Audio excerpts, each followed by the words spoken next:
Today on the show, a day and age where your job can tell you to put your friendships aside because of their politics sounds like a lousy day, right? Well, we're there. Can't you see? Everyone! They're here already! You're next! Let's go! Welcome to the future, where the glass is half full and you'll need new glasses, where you'll be jumping from conclusions. The past is annulled, and a new future is born! Never before in history has so much meant so little to so many. AD on the radio. So, I got to tell you, I'm having a strange moment with us as a society and with us as Americans. Do you remember there was a time where the prevailing wisdom was if you don't have anything nice to say, you shouldn't say anything at all?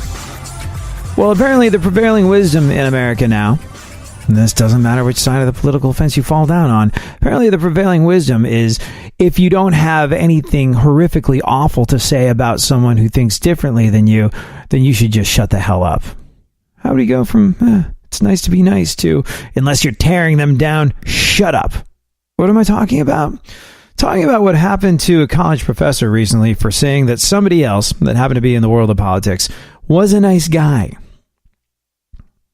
Is there more to it than that? Well, we'll discuss, but it's one of those confusing moments where I'm going to stop, take a beat, and you and I are going to have a look at this because it's an important indicator of where you and I are and where our society is. And we're going to ask ourselves to be better. Right now, though, before we get into all that, I wanted to talk about what you and I have. You and I, we've got something special. We do. This show started out on a wing and a prayer a while ago. And, well, in the, 4 or 5 years that we've been on, man, we've grown into sort of a community of folks. A lot of whom think very differently than each other. But a community of folks that kind of hang out, talk, get along, exchange ideas, and manage to do it in a way where we're not defecating all over each other's beliefs. And that means something to me. I mean, that's the goal of this show. If you've listened to the show for any length of time, you know that the goal is not to get someone in here who disagrees with us and eviscerate them. The goal is to speak to as many people as we can with as many different viewpoints and maybe learn from them. And if not learn from them, at least learn why they feel the way they feel, even if we completely disagree. Too much agreement kills a conversation. I have no interest in evangelizing to a choir. That's boring. If there's two people in a conversation, and both of them feel the same way, one of those folks is not necessary. And I'm stoked to be here with you, learning from you every single day as we share our thoughts and our experiences.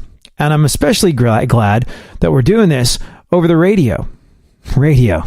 That time-honored dinosaur of a medium that everybody said would be over and done with years and years ago. Radio's dying, and you're in radio? Better start looking for a new job. I've been told this since the day I got into it, which is coming up on 15 years now that I've been doing radio. What are you going to do when it goes away? And look, this is not to be like, hooray, I was right and you were wrong. This is just to celebrate something kind of cool about the medium that has allowed you and I to have the relationship that we have and build the community that we've built. People spend way too much time staring at screens. So, why not put the phone down, sit back, and let my silky smooth voice massage your beautiful earballs instead? Well, apparently you are doing that. According to the latest numbers from the people that gather this sort of information, Americans now spend an average of over 11 hours a day consuming media. And you know what? You know what is the most ubiquitous form of that media? The most common form of that media that people take in, where people are spending the most time? Radio. Makes me really happy. Makes me really, really happy. 92% of people in America listen to the radio every single day in an average week. TV is second. Smartphones are third. And, well, the different hours of the day break down in interesting ways. But you know what? I'm so glad that you're here. I'm so glad that you're here with me on the radio. I don't know how you feel about radio. I don't know why you're listening. I don't know how you're listening. But I do know this. To me, radio is always something magical. frequency modulation, amplitude modulation, whether you're listening on FM or AM, does magical and interesting things to sound that makes it sound like nothing else. Nothing else sounds like the radio. You can stream, you can listen over smart devices, and all that's great. And however you want to listen, I'm stoked to have you. But there's something magical about the way someone's voice sounds or the way music sounds coming through your radio speakers. And you know what? When I was a kid, I got to be honest, I wasn't the most social kid. And I grew up into not necessarily the most social adult. But there's times where you want company of sorts. And one of the magical things about radio is that it always gave me just enough company.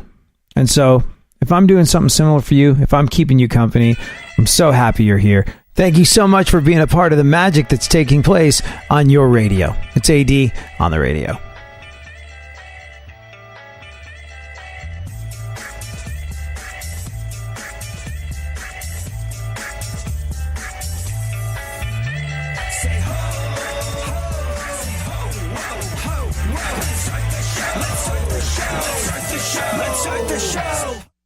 Real radio. 104.1.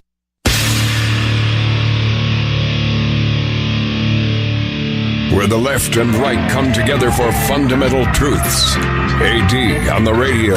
On Twitter at ADSXE.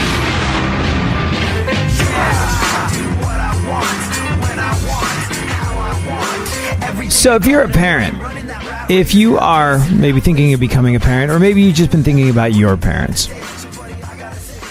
there's got to be times in every parent's life, no matter who they are, no matter what they do, where you want to give your kid absolutely everything. You want to give your kid everything. I mean, that's one of the reasons we come together on this show and talk about the things we talk about. We've said it time and time again. Left, right, up, down, Republican, Democrat, Libertarian, whatever the hell political ideology you subscribe to. We all kind of want, for the most part, the same stuff. And one of the things that we all want is, if we have kids, we want our kids to have a shot. We want them to have a shot at an education and a future and a way of making their way in this world. And that's part of the reason why we gather together. Because of certain unifying principles. And you know what? If that's the end goal, and we just have different ideas about the best way to get there, well, what better a topic to come together on than figuring out how you can do right by your children? And you know, this is one of those moments that really drives that point home. There's this guy, Ricky Smith. Ricky Smith. He lives in Pittsburgh. 36 years old. And look, times are tough. He works really hard. He doesn't just work a second job. He works 3 different jobs. This guy, Ricky Smith in Pittsburgh, works 3 different jobs to make sure his family has enough. Doesn't have to go without. He works at McDonald's, Popeyes, and Circle K. And even though he works 6 days a week, 3 different jobs, money is tight. But check this out. He has a 14-year-old daughter named Avia, who recently wanted a dress for her 8th grade formal. 8th grade formal's coming up. Man, is there any time in your life where you are more conscious of what people around you think, what your peers think, than the 8th grade? Man. You think back on times in your life that you wouldn't necessarily want to repeat for any money. That early adolescence stuff, 12, 13, 14 years old, you just don't know what the hell is up and what the hell is down. And if you're a parent and you remember that and you see your kid going through that, you want to do everything you can to make your kid feel stable. Like, hey, you're going through the most confusing time of your life at the moment, but it's all going to shake out and things will be okay. But this guy, Ricky Smith, he's got a 14-year-old daughter named Avia who recently wanted a dress for her 8th grade formal, a $200 dress. And she straight up knew they couldn't afford it. But Dad, Ricky really wanted to get it for her. So what did this guy do? Without telling anyone, he secretly picked up more shifts, even more shifts. He started working not 6 days a week. He started working 7 days a week. And now this video of him surprising her with a dress is all over social media. She wouldn't stop hugging him. She started crying. And there's this huge smile on Ricky's face that sort of says it all. And, well, here, have a listen to this.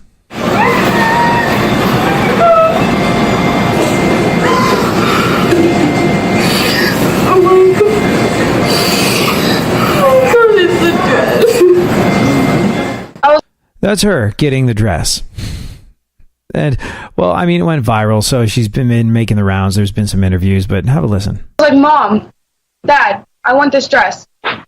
Is it in our price range? I looked at the price and I was like, not really sure, but I can see what I can do. If it needs to be done, it needs to be done. I'm always working extra hours, no matter what. You know, I was working at McDonald's that day. I put the dress in the back. When she came, I brought it out and I told her that her grandmother bought it for her. When he said it was from my grandma, I was thinking, this is going to be an old lady dress. Keep doing what you're doing, and hopefully soon, you know, you can show me some great things. And I love you. I mean, first and foremost, keep on doing what you're doing. Maybe soon you can show me some great things. That's him saying, I love you, and I believe in you, to his young daughter. Which is ultimately all a kid wants, I think, a lot of the time. But what the daughter said really hit home for me. What the daughter said really hit home for me, because you, me, all of us, it doesn't matter. It doesn't matter what the situation has been. We've all had times where we wanted to give somebody something. And what was in our wallet didn't necessarily match what was in our heart. And ultimately, picking up some extra shifts to the tune of $200 to buy your kid the dress that they want for their 8th grade formal. $200, well, it's a big chunk, but it's nothing compared to what this kid said, the value of what this kid said about the experience. She told the reporter that she's really, really lucky that he's her dad. And of course she is. But, and this is the part that gets me. She said that she's never felt more love in her heart. Yeah. The dress, she'll grow out of it soon. $200, it's a decent chunk of change, but it's not end of the world money. The thing that will last forever is the fact that she knows her father has her back and that she never had more love in her heart.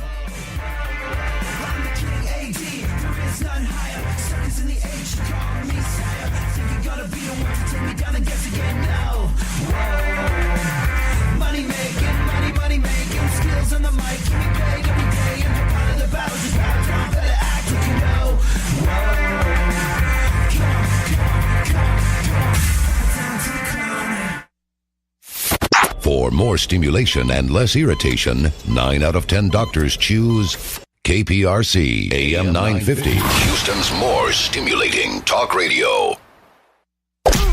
Don't get the blues, get all the news. We mean all of you guys out there in Radio Land. All aboard!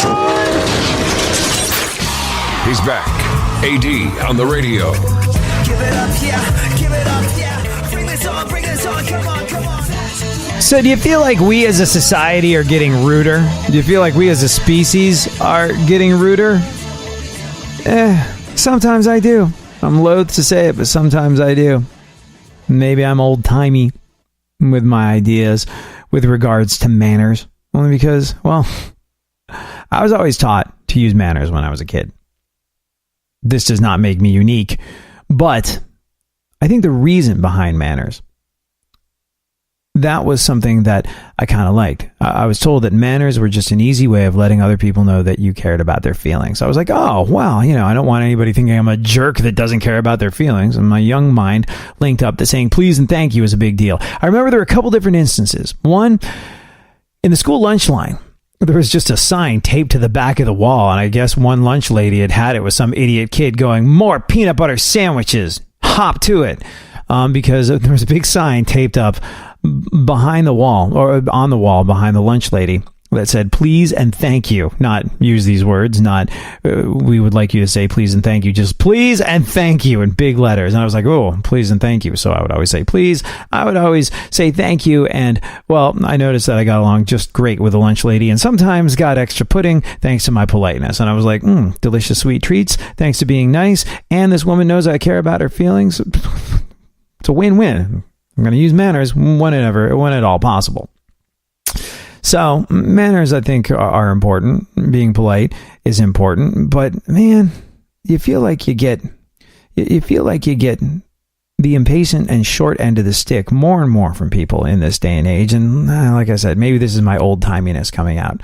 The other thing that I noticed was when I was with my grandfather, and looking back on this, I think a lot of the positive reinforcement that you get when you're a kid with regard to the usage of manners comes from older people. Because like the lunch lady, she was getting up there, and my grandfather, I remember once when he took me out for ice cream, I said thank you, and he was like, "You're very good about saying thank you. That's really nice." And I was like, cool. Well, that scored me extra points with Grandpa, and, well, that also resulted in more ice cream sundaes. So, again, let's hear it for being polite. It appears to get you places in this world faster. What's weird, though, is it appears to be our impatience that's making us less polite. It's strange, right? Like, if you walk in and say to someone, "Hey, may I please have this when you get a moment? Thank you very much." They'll probably get right to you. In a store or in a restaurant or something like that. But if you go, "Hey, table for two, hop to it," they'll be like, "You can get to the back of the list." And you're just trying to save time. But it's weird. People are used to things happening at lightning paces now. And that makes us less polite, I think. And, well, that results in us getting things done slower. It's weird, right? Anyways, people, I feel, are getting ruder as technology gets faster. And you know what? I'm not the only one. Famous people are often rude because they're used to getting things really quickly. And I bet a lot of us are pretty polite. But as soon as we get things quickly, we start to get ruder and ruder. Like, look at technology. It's faster than ever, and we're like ruder than ever. People walk around on the phone now like, hello, you still there? Lost him. And that's it. No follow through with that guy. 50 years ago, if you were on the telephone with your friend and suddenly the line just went dead, that meant your friend was murdered. The phone used to be a big deal. It was a long, polite process. Back in the 1940s, the phone was like a wood box with a thing on it. I don't know. And there weren't even numbers. You just go, hello, anyone? Anyone in the world? And then you go, "Operator, ring me Neptune 5, 117. And the operator is a real person that you had to be nice to. And she'd be like, "1 moment, please. I'm putting wires into a board filled with holes to move the voices around, because it is the 40s. And it took like 90 minutes. Now people just drive around screaming at their phones like, "Call home!" Calling Tom. Not Tom! John Mulaney on people getting ruder as technology gets faster. And, I don't know if this is an instance of people getting ruder because technology's gotten quicker, or if this is just indicative of where we're at as a society, where we have been trained in a Pavlovian style to tear down anyone that believes something that is different to what we believe. It's very strange. You know the old expression that you, me, all of us grew up with regard to learning manners back in the day? If you don't have anything nice to say, don't say anything at all. Well, apparently that's been replaced by, if you don't have anything unbelievably destructive and critical to say about someone who believes something slightly different to you, then you should shut the hell up because you're not helping. You need to destroy people that think differently than you at every turn. And you know what? This exists on the left and the right. And both sides like to pretend that they're not culpable in this situation, but they really are. So I guess this is me asking all of us why we can't be a little bit better. And here's the thing, we can be better. And I'm asking you to be better. I know you can do it. I know you probably already do it because, this show attracts a certain type of person. I'm not saying everybody that listens is well-mannered, but, people that are quick to tear other folks down around here don't necessarily stay the course with this show, and I'm happy with that. I'm glad that we are getting a bunch of people together that think differently and are interested in how other people think. But this is what we've been getting at. Did you see this? This past week just gone by, a guy called Charlie Davis praised a dude called Brian Kemp as a nice guy. Said he was a nice guy. Shock, horror, how could he? He's had to apologize for saying someone was a nice guy. This guy is the dean of the journalism school at the University of Georgia, and he was forced to issue a public apology for calling a childhood friend and Georgia Republican gubernatorial candidate Brian Kemp a nice guy. This past week just gone by, Davis praised Kemp after he won the GOP nomination. In a tweet that has since been deleted, Davis wrote, "I went to high school with GOP gubernatorial candidate Brian Kemp. Politics be damned. He's a nice guy. Always was. Kind to a fault. He's a friend. Always has been. And will be when we're older and grayer." And that's how all this should work, people. Now, if you're like me, if you think similarly to me, you find us to be destructively divided. Look, division is the goal of people that want control. There's a reason that expression divide and conquer has been around forever. And you know what? Political leaders, that's their bread and butter, division. There's a couple different reasons for this. First and foremost, if they can divide us, well, they can easily count on our vote. If they go, oh man, this side is right, the other side are evil a-holes that hate America and want to watch us all burn. If they can get you to subscribe to that idea and forget that anybody that votes differently than you is a person too, man, they don't have to answer all those pesky questions. They know that they can just count on your vote. Easy peasy. Don't really have to campaign, just have to get the nomination for that side, and bazinga, you're going to be pulling the lever for them. Because anyone else that thinks differently or votes differently is, like we said, an evil a-hole that hates America. So it makes the life of a politician easier. Also, when we're divided, when we are lulled into this sense of thinking we've got problems and our problems are all due to the folks that voted differently than us and they're coming for you and they're coming for your way of life, and boy, you better be careful. Fortunately, no, don't look at them, don't talk to them. Whatever you do, don't engage with the enemy. You'll never recover. It could be a desperate and deadly move. Don't talk to them. No, you stay over here. You stay over here, not talking to those folks, because I'm going to be here in the middle protecting them from you. But what I'm going to need you to do, because I'm going to be fighting your fight, is I'm going to need you to donate. So division, man, that's the stock and trade of politicians. Division takes away our control over our own lives and allows public servants to profit off of our blood, sweat, and tears with actually doing that bit about the serving the public part. Divide and conquer. It is the unofficial rallying cry of politicians on every side of the political fence. Don't kid yourself. And so when somebody like this, the dean of the journalism school at a university says, hey, politics be damned. He is a nice guy, always was, kind to a fault. He's a friend, always has been, and will be when we're older and grayer. That's how all this should work, people. That shouldn't be a big deal. To me, that's great. I don't know what this guy's politics are. But saying, I like this guy, he's a friend. The day that becomes a problem is a day when all of us here in America are in trouble. And apparently that day is now. Because people on campus, students and fellow faculty members, were not happy about Davis being friends with a Republican. He sought to clarify the situation, saying neither the University of Georgia nor its administration had any role in the retraction of my earlier message. Yeah, he was forced to take down his tweet. He deleted his tweet where he said, this guy's a nice guy. He's a friend. That's what matters. He was forced to issue an apology, saying neither the University of Georgia nor its administration had any role in the retraction of my earlier message. I should not have used a social media account associated with UGA to post a message that some construed as political. I'd like to apologize to anyone offended by my tweet. Shout out to Brian Kemp. I've read and learned so much from you all, and I will endeavor to be more thoughtful. That's what this guy was forced to do for saying, this guy's a nice guy. Now, was this a university Twitter account? No. But that is his name and his handle. I think it's like Charlie Davis UGA, because he's a professor at UGA. So I could see how some people would construe that there would be a political affiliation. But come on. Come on.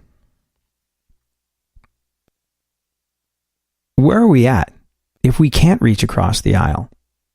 Where are we at if we can't say, this guy's a nice guy, without people tearing us down? Where are we at if it's not okay to have a friend that believes differently to the people you work with? Ooh, that's a scary one, isn't it? Where are we at if it's not okay to have a friend that believes differently than the people you work with? When your friendships with people, just because of some, let's be real here, completely meaningless political posturing, endangers your livelihood, that's tough. That's really, really tough. And this guy was endorsed by President Trump. I think that had a lot to do with it. He won a heated GOP primary race against Casey Cagle this past week, just gone by. There was audio of him saying something like the GOP primary in Georgia was about who had the biggest truck and who could be the craziest. It's unbecoming language for a politician to use. But it is kind of sort of the reality of the situation in parts of the country. And you know what? Ultimately, the guy won. But regardless of the guy's politics, I would encourage you not to listen to the madding crowd that would ever try and tell you that friendship is the wrong way to go. And your response to them should be, I believe what I believe. And that might be very different than you. Or, I have a friend that believes something differently than you.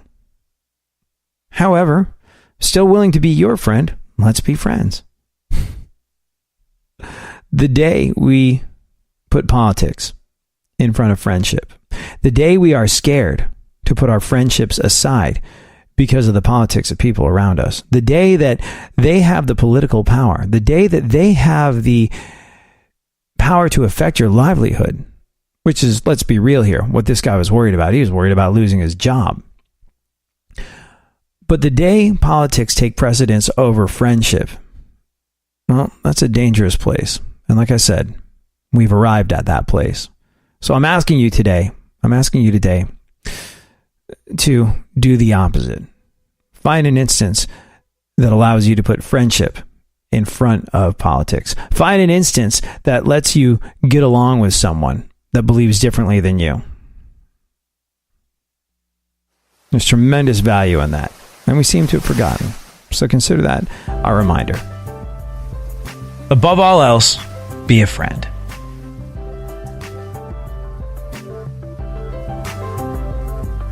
Sometimes you just know you're done. You're longing for that shining sun. You walk these streets most every day. You're waiting to get washed away.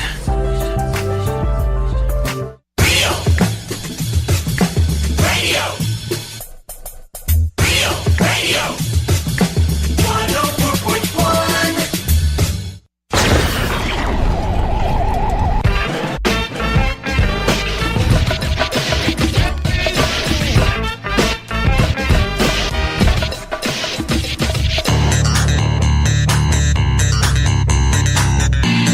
Now, more AD on the radio. Back once again, the ill behavior, delivering and giving you my musical savior. Back once again, it's your boy AD, and can't nobody rock a body better than me.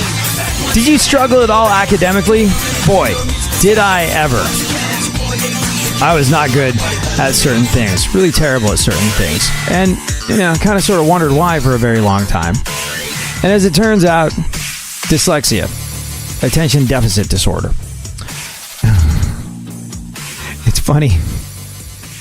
I got a note from a listener a little while ago, a very generous woman who said to me, hey, I heard you talking about your dyslexia. That means a lot to people like me who have dyslexia ourselves.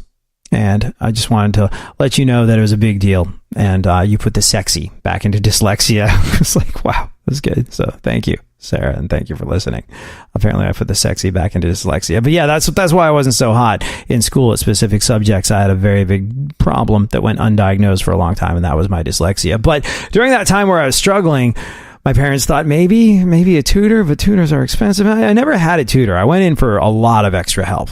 That's basically how I got through. I went in for extra help and, kind of figured a workaround for my ADD and my dyslexia by the time I got to like the 10th grade, and it all worked out and things were fine. But it was suggested many, many times that I needed a tutor. Now, when we were kids, our parents would scream at us to stop playing video games and get back to our math homework. Today, parents are screaming at their kids to put down their math homework and get back to their video games.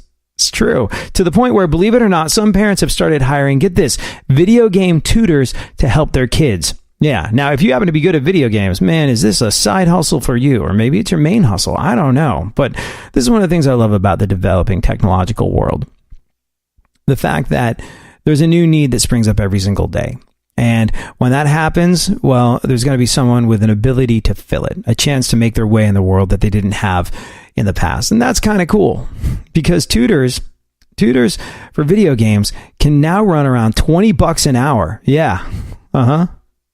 Video game tutors will get paid about $20 an hour, and they're going to help your kids get better at the biggest games right now, especially Fortnite. So, what would possibly possess parents to hire a video game coach for their kids? There's actually a couple of very interesting reasons. The Wall Street Journal did a fascinating article on this. Helping their kids improve at Fortnite improves social lives. One parent told the Wall Street Journal, quote, "There's pressure not just to play a game, but to be really good at it." Were you any good at video games growing up? I was not. And because of that, I do actually feel like I sort of missed out on some stuff. And there's a reason why I wasn't very good at video games, because my best friend to this day, he was amazing at video games. To this day, I think he's one of the top-rated Street Fighter players on the face of the planet.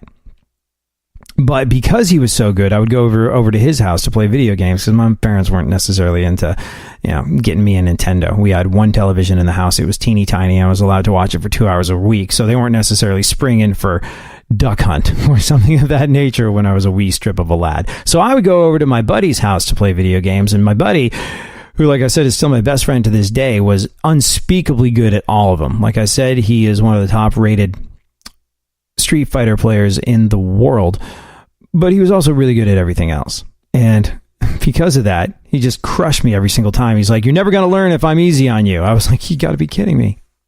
He just destroyed me. So I never got good, and I never really kind of kept going with it. But I do remember feeling that I sort of missed out socially by not being all that great at video games in a weird sort of way. So I kind of sort of understand that one. That said, he's still my best friend, so I came out ahead. But that's one of the reasons why parents are willing to pay $20 an hour to get somebody to tutor them at video games. Also, kids are more obsessed with video games now than ever before. So their parents want them to be really good at something that they love that much. So in that way, it could be like when your parents got you, say, horseback riding lessons. You appear to have a natural aptitude for this. We're going to encourage that, and we're going to encourage that kind of development. And I got to tell you, I had a similar experience. Like I said, my parents were, it was mostly from my mom. I think my dad would have liked it if we had a big screen TV and we could all just watch it as much as we wanted to. But my parents were really good about that sort of thing. And for that, I would always consider myself to be incredibly fortunate. I was okay at drawing and painting and art-related things when I was a kid. So I would never get I would never get the Nintendo system. But I did remember that one Christmas, I got sort of like an art table for my room. My parents thought, oh, he's good at art. Let's get him an art table. And, also I showed some aptitude for music. So when I was 4 years old, after saying that I liked Animal on the Muppet House, well, I came downstairs and there was a drum kit. So, I'm making it sound like my parents gave me a hard way to go. And in some ways, they sure did. But in terms of encouraging a child to do something that they show some aptitude for and that they get joy out of, and that helps build their self-esteem, my parents were definitely all about that. So in the same way that I got a drum kit and a table to do art on when I was a child, I could kind of understand that kids being obsessed with video games now more than ever before. Parents want them to be really good at something that they love so that they feel good about themselves. So in that way, like I said, it could be sort of like when your parents got you horseback riding lessons, or I don't know, art lessons, or whatever the hell it was that you showed some natural skill for back in the day that your parents encouraged. And I hope they did encourage it, because, man, it's important. Also, here is the bottom line. Like I said, in the year 2018, things that you never could have imagined being a job could very easily turn into a lucrative profession. You know, all you got to do is look at the fact that Snapchat is probably worth about 8 times the amount that the Wall Street Journal is worth, and it's been around for less than a decade. And you go, oh, okay, all right, there might be value to this that I don't fully understand. Yeah, amazing that the Wall Street Journal is writing this article about how there's a new digital industry, and there's still the Wall Street Journal. But yeah, here's the thing. With the rise of esports, i.e. video games, they're called esports now, if a kid gets good enough at video games, there's a chance that they could perhaps go pro, and they could make a ton of cash doing that. Or there's a chance that just by playing video games on the internet, like that guy PewDiePie, the guy with the biggest YouTube channel in the world, that you could just wind up printing money for doing something that you love. So, as bizarre as it sounds, parents are now hiring video game tutors for their kids, and I gotta tell you, in a strange sort of way, I kind of get that.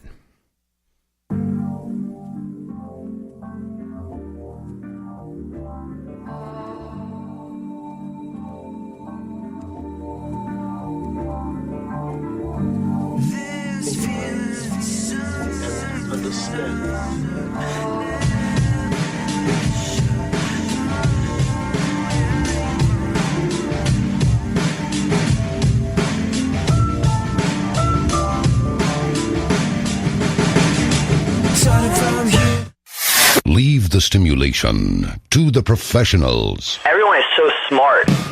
KPRC, more stimulating talk radio. There's something happening here, and you should know what it is.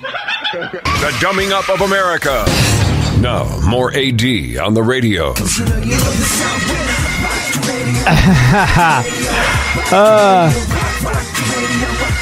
Did you hear about, well, all right, mine is not to judge, but did you hear about the massive spike in searches for Bigfoot porn? And did you hear about the ties that these search spikes in Bigfoot porn have to a congressional candidate? You catch this?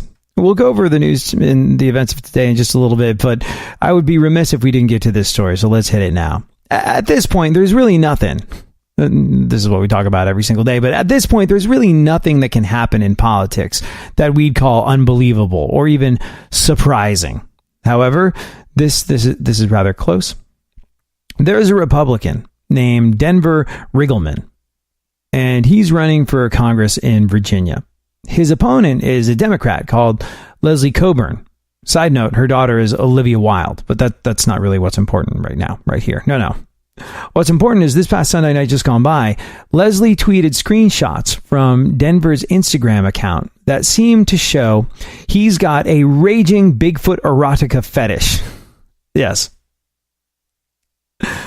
And that includes lots and lots and lots and lots and lots of drawings of Bigfoot with massive genitalia.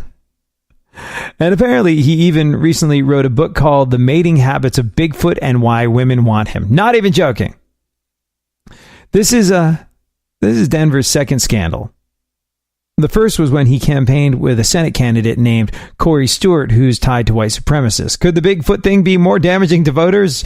Don't ask me how modern politics works, but it looks like he was able to recover from working with someone that's been tied to white supremacists. He might not come back from the Bigfoot thing.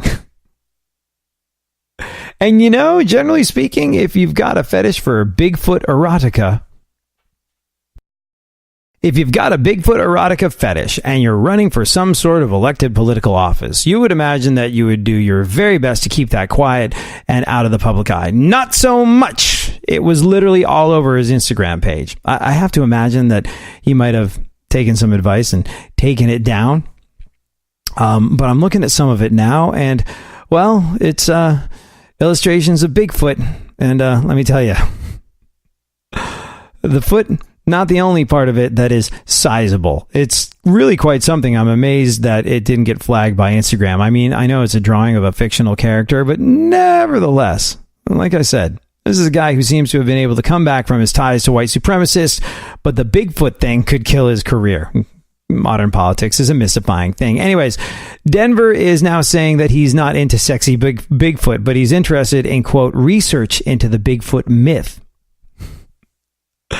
He did make his Instagram account private. And now, because of that, and this is the upside, if you heard the story about the guy being into the Bigfoot erotica, that's one thing. But one thing that you might not have realized yet is that searches for Bigfoot porn way the hell up. Yeah. Democratic congressional candidate in Virginia tweeted pictures from her Republican opponent's Instagram that appeared to show he has a Bigfoot fetish. He swears he's just into, quote, the Bigfoot myth. But whether or not he's into the idea of Bigfoot getting it on, apparently this piqued a lot of other people's curiosity. And according to the folks over at Pornhub, within 24 short hours of that news breaking, searches for Bigfoot porn went up 8,000%. So there you go. They say that jumps in their searches are pretty big when something like this hits the news, but nowhere as big as this. This is like the biggest they've ever seen. So make of that what you will. Politics in 2018. Remember this as you're getting ready to pull the lever of democracy. All right, then. Let's you and I take a look at the events of today. What's going on in the news?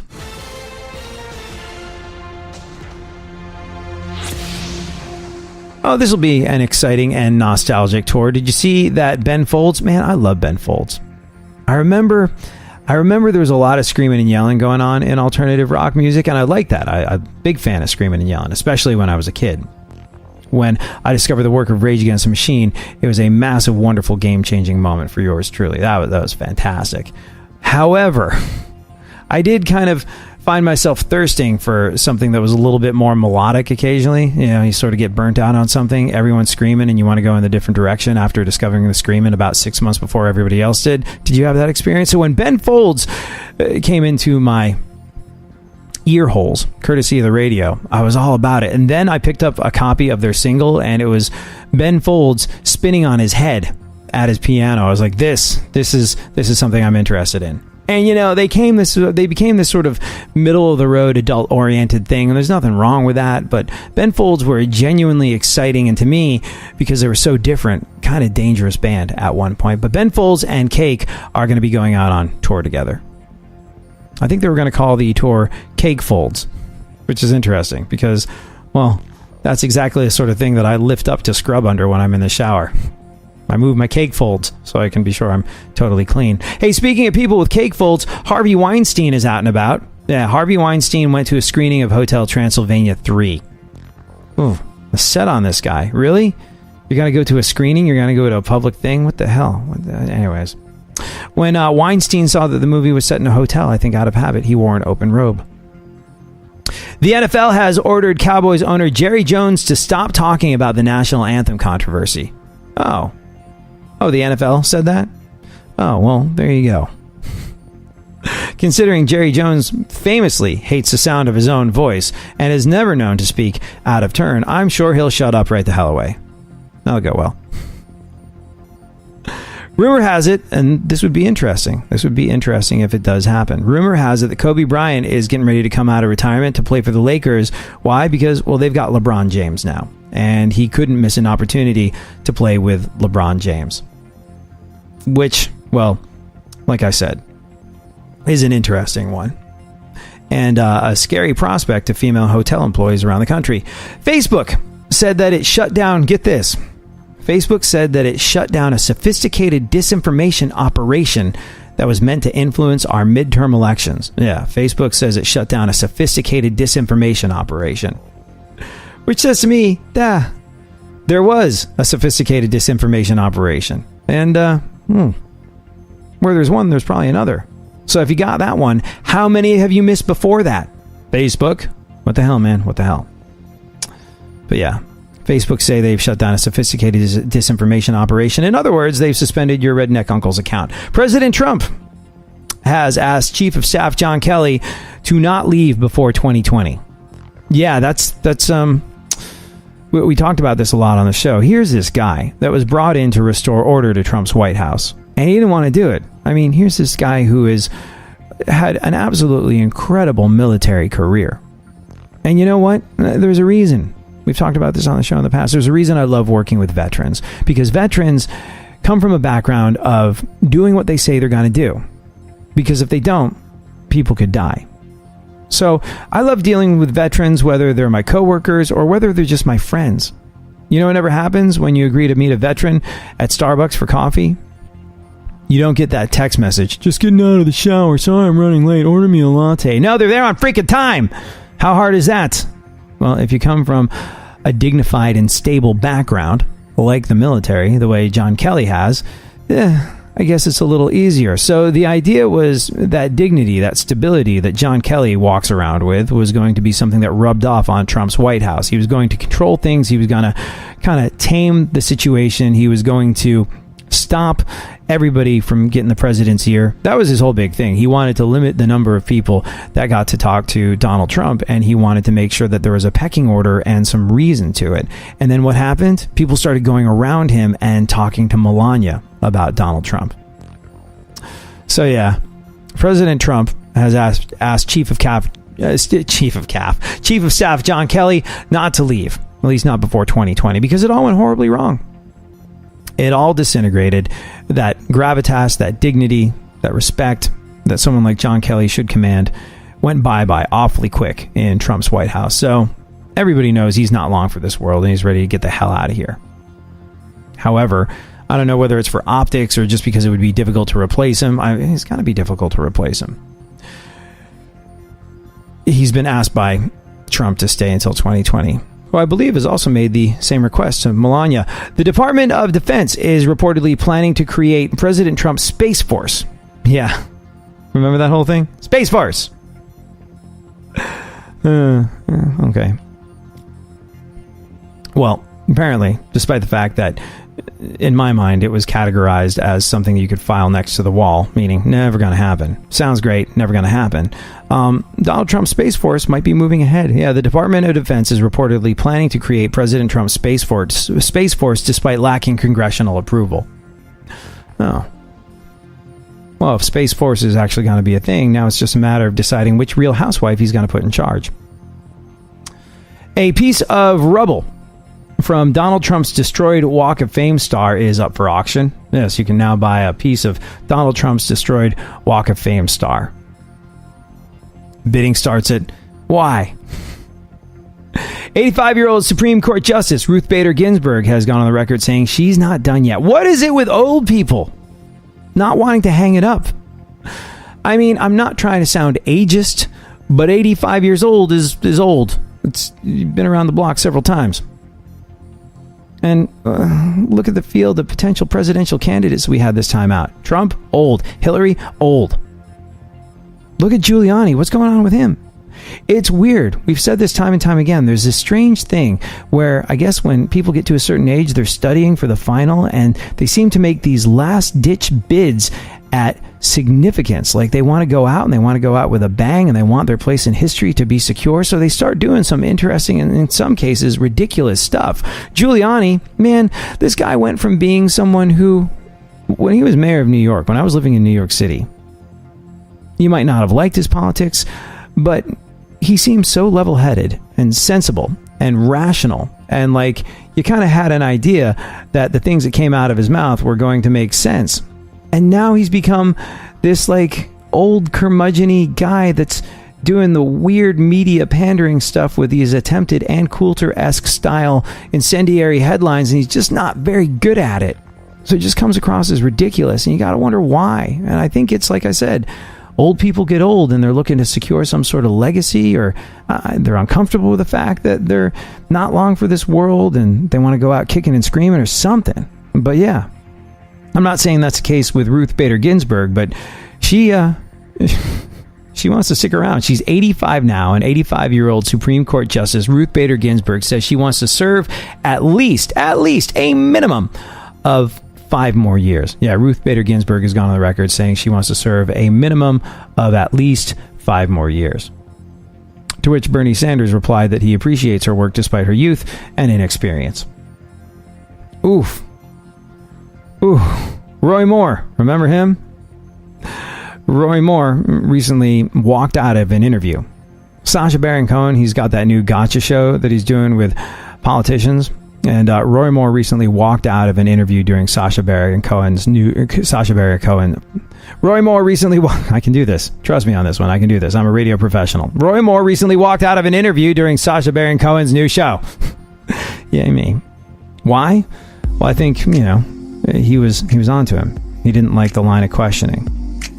Partially, I think Roy Moore walked out of Sacha Baron Cohen's show because he didn't like the line of questioning. But mostly, I think because he spotted an unaccompanied Girl Scout.